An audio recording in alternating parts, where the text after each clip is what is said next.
שמי רחל נועם. היה לי מוות קליני, או שמה שנקרא חוויה שקרובה למיטה, לפני 48 שנים, זמן קצר אחרי מלחמת יום כיפור. הלכתי ברחוב בוגרשו בתל אביב, וזה היה פינת בוקי בן יוגלי. היה שם בניין שבנו אותו בזמן קונסטרוקציה, ונפל מהגג פיגום באורך של בערך 6 מטר, נפל לי ישר על הראש, ובאותו רגע שנפל עליי הפיגום, אני יצאתי מהגוף, כלומר הנשמה שלי יצאה מהגוף, ואחר כך חזרתי חזרה, ועכשיו אני אספר את כל הסיפור שהיה. אני רק רוצה להקדים, זה היה לפני בערך 48 שנים, ואני נולדתי וגדלתי בקיבוץ רוחמה של השומר הצעיר, וכמובן שלא היה לי מושג בכלל שיש לי נשמה, לא ידעתי שום דבר על יהדות, מעולם לא ראיתי בית כנסת, לא ראיתי מעולם ספר תורה, ולא היה לי שום קשר ליהדות. ובכן, באותו רגע שנפל לי עליי הקרש ויצאתי מהגוף, מצאתי את עצמי מרחפת בגובה של בערך 4-5 מטר, שזה בערך קומה שנייה. הבניין היה 4 קומות על עמודים, זאת אומרת שזה בערך גובה של 5 קומות.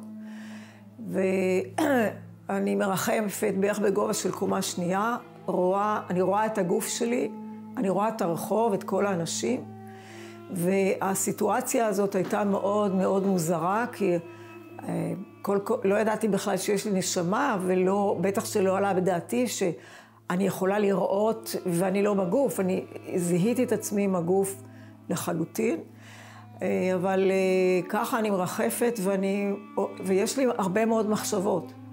עכשיו, אני לא בגוף, אני רואה, אני שומעת ויש לי מחשבות, אני מרגישה, ולמעשה, אבל אני לא יכולה ליצור קשר עם אף אחד, כי אני לא נמצאת בגוף, שהגוף נמצא בעולם הגשמי.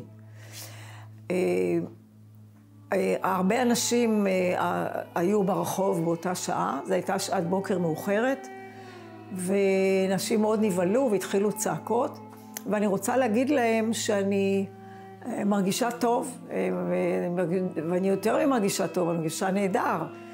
רק אני לא יכולה להגיד להם, כי אני לא בגוף, כי בגוף אני משתמשת באיברים של הגוף כדי להתקשר, אבל אני לא בגוף, לא יכולה לדבר, לא יכולה שום דבר. ואחרי כמה רגעים מתחיל להיות מטושטש כל הרחוב, אני נכנסת לתוך ענן, ערפל, כמו שבטיסה, כשהמטוס ממריא ויש עננים, אז הוא נכנס לתוך ענן, אז בערך בצורה כזאת אני נכנסת לתוך מין ענן כזה, מין ערפל, ואני מתחילה, כשאני בערפל אני כבר לא רואה ולא שומעת מה נעשה ברחוב, אבל אני חושבת, המחשבות שלי ממשיכות, ואז אני חושבת לעצמי, אני מרגישה ממש טוב. אני לא מפחדת משום דבר, לא כואב לי שום דבר, הגוף לא מגביל אותי, אני מרגישה נהדר. אחרי כמה רגעים בתוך הענן, אני נכנסת לחושך. חושך מאוד מאוד כבד. זאת אומרת, זה לא חושך שאנחנו מכירים בעולם הזה, כי בעולם הזה יש תמיד קצת איזשהו אור, אבל אני רואה בקצה של החושך, שזה ברגע שאני רואה, יש שם נקודה של אור, ואז זה נראה כמו איזו מנהרה כזאת, ואז אני מרגישה שאני נשאבת או ממוגנטת לנקודת אור הזו, שהיא מאוד מאוד רחוקה, כמו איזה כוכב קטן, ואני טסה במהירות מאוד גדולה אל האור. עכשיו, גם כשאני בתוך החושך, אני לא, שום דבר, אני מרגישה נהדר, ואני לא מפחדת, אין לי בעיה עם עצמי, אבל ברגע מסוים אני יוצאת מהחושך ואני נכנסת לתוך האור. עכשיו, ברגע שנכנסת לתוך האור, אני כבר מבינה שאני לא נמצאת בעולם הזה, אני מעבר לתחום של עולם הזה, וזה אור, סוג של אור שבכלל שונה לחלוטין מכל אור שאנחנו מכירים כאן בעולם הזה. אנחנו מכירים את אור השמש וכל מיני אורות שאנחנו מדליקים, אבל זה לא דומה לשום אור. העוצמה שלו היא כל כך חזקה, היא הרבה יותר חזקה מהעוצמה של השמש. והדבר הראשון שאני רוצה לעשות זה לעצום את העיניים. אבל אני לא יכולה לעצום את העיניים כי אני לא בגוף. ואני חשופה לאור באופן מוחלט, ואני גם מרגישה זה לא שאני הגעתי לאור, זה כמו שנכנסתי לחדר והתיישבתי, ואני נמצאת בחדר, לא, אני מגיעה אל האור, אבל אני ממשיכה כל הזמן להתמגנט יותר ויותר אל הפנימיות של האור, אל תוך האור, וכל הזמן העוצמה שלו יותר חזקה, וממש קשה לי מאוד לסבול את זה,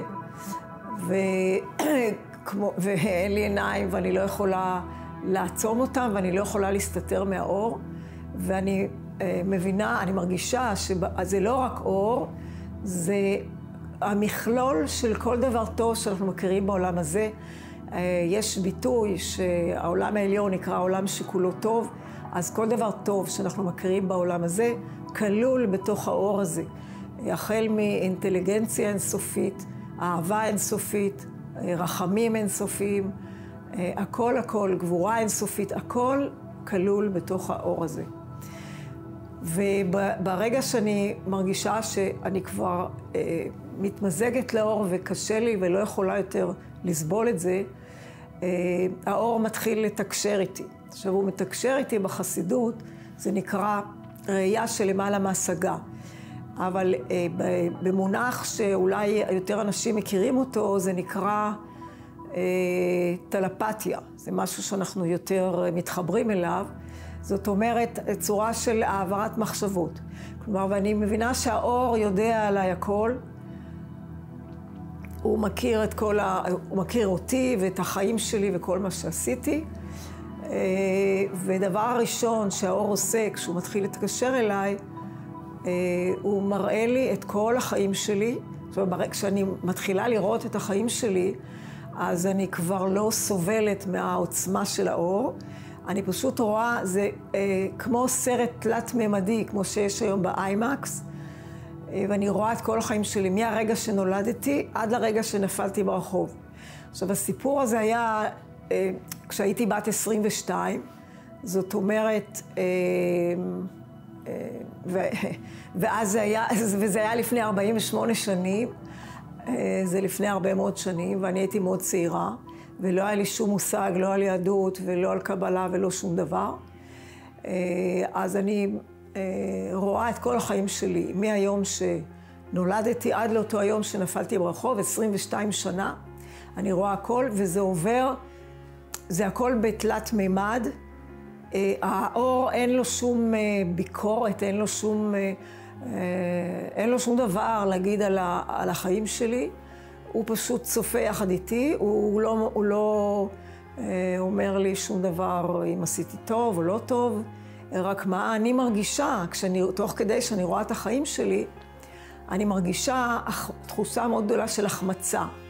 שהחיים שאני רואה זה לא החיים שהייתי צריכה לחיות, זה לא הסיפור שלי, יש לי סיפור הרבה יותר גדול, ואני עדיין לא חייתי את החיים שהייתי צריכה לחיות. ולא עשיתי לא מילאתי את השליחות שבשבילה הנשמה שלי ירדה לתוך הגוף. זה אני יכולה להגיד עכשיו, אבל אז זה היה קצת אחרת. ברגע שגמרתי לראות את החיים שלי, אז האור שאל אותי אם אני מאשרת שאלו החיים שלי. אמרתי לו שכן, ואנחנו יודעים שעולם עליון זה לא רק עולם שכולו טוב, זה גם עולם האמת. זאת אומרת שלא נראה לי שמישהו יכול להכחיש במצב הזה את החיים שלו ומה שהוא עשה כאן בעולם הזה. אבל הדבר הראשון, אני אומרת לאור, אני מבקשת שתחזיר אותי חזרה לתוך הגוף. והאור שואל אותי למה אני רוצה לחזור לתוך הגוף. אז אני אומרת לו שאני מרגישה שהחיים שחייתי זה לא החיים שהייתי צריכה לחיות. ולא ידעתי להגיד לאור מה החיים שאני הייתי צריכה לחיות, אני גם בעצמי לא בדיוק ידעתי, רק ידעתי שזה לא זה, זה לא החיים האלה שהייתי צריכה לחיות. אבל האור לא הגיב למה שאמרתי. ואז התחלתי להביא כל מיני תירוצים אחרים. ואמרתי לאור, אני לא יכולה, אני צריכה לפגוש את בעלי, הוא מגיע יום אחרי הצהריים, אני צריכה לפגוש אותו, אני חייבת לחזור לגוף. והאור עדיין לא אישר ולא הגיב ולא אמר שום דבר. ואז אמרתי לאור, אם אתה לא מחזיר אותי עכשיו, אני לא אוכל לחזור יותר. והוא שאל אותי, למה לא תוכלי לחזור? למה את חושבת שלא תוכלי לחזור? אמרתי לו, כי אני מרגישה שאני מתבטלת. עכשיו, דרך אגב, בכל רגע שאני נמצאת בתוך האור, אני פחות ופחות מציאות, ויותר ויותר ביטול אל האור. אני מרגישה שאני פשוט מתבטלת, ואני עוד רגע אשכח בכלל שיש מציאות ויש עולם הזה, ובכלל שיש דבר כזה שנקרא חיים, ואני פשוט אתבטל אל תוך האור, ואני לא אהיה יותר שום מציאות, אני לא אוכל לחזור. זו הסיבה שאני לא אוכל לחזור. עכשיו, באותו רגע הרגשתי רחמים מאוד גדולים של האור, ובכוח הרחמים מצאתי את עצמי חזרה בתוך הגוף. עכשיו, הייתי מאוד מאוד מבולבלת, ומה שקרה בינתיים, תמיד אנשים שואלים אותי כאן בקטע הזה, כמה זמן זה היה. עכשיו, אני לא יודעת כמה זמן זה היה, כי זה היה מעבר לזמן. עכשיו, כמו שאמרתי, ברחוב היו הרבה אנשים. עכשיו, כמובן שברגע שזה קרה, כל האנשים נעמדו והיו צעקות, וכשאני נכנסתי חזרה לגוף, שמעתי את כל האנשים צועקים, אבל לא היה לי, הייתי כל כך בתוך החוויה, גם לא יכולתי לדבר. אבל הדבר הראשון שעשיתי, נעמדתי על הרגליים, הסתכלתי על השמש ואמרתי לעצמי, כמה האור של השמש חיוור ביחס לאור שאני ראיתי מחוץ לגוף. ודבר שני, אמרתי לעצמי, כמה טוב שהאור שמאיר למעלה, איפה שאני הייתי, לא מאיר כאן בעולם הזה, כי לא הייתי יכולה להישאר בתוך הגוף אפילו רגע אחד, אם האור הזה היה מאיר כאן. בכלל אף אחד לא יכול היה להישאר בתוך הגוף, פשוט היינו יוצאים מהגוף. כל הצעקות, אני זוכרת, נעמדתי על הרגליים, פרצתי בבכי, ו3 שעות לא יכולתי לדבר. מולי נעמדה אישה גדולה מאוד, כבעלת גוף גדול, עם שיער בלונדיני, והיא אמרה לי, גברת, את צריכה ללכת לבית כנסת להגיד ברכת הגומל. ואני הסתכלתי עליה, מה זה בית כנסת? מה זה ברכת הגומל? לא היה לי שום מושג, וכמובן שגם לא הלכתי, כי לא ידעתי מה זה בכלל. אני לוקחת את הסידור, שוכבת מתחילה לקרוא, ופתאום נכנסתי לסערת רגשות מאוד גדולה. הפסוק הראשון, מודה אני לפניך מלך חי וקיים, שהחזרת בי נשמתי בחמלה, רבה אמונתך. עכשיו, אני זכרתי שמה שהכניס אותי לגוף היה כוח הרחמים שהיה באור. היו רחמים מאוד גדולים, ועם הרחמים האלה חזרתי לתוך הגוף. ואז אמרתי, רגע, פה אולי נמצא מה שאני מחפשת כבר 7 שנים. ואני מסתכלת על כל האנשים, ואני רואה שכולם הולכים ודואגים וכועסים בבתים שלהם.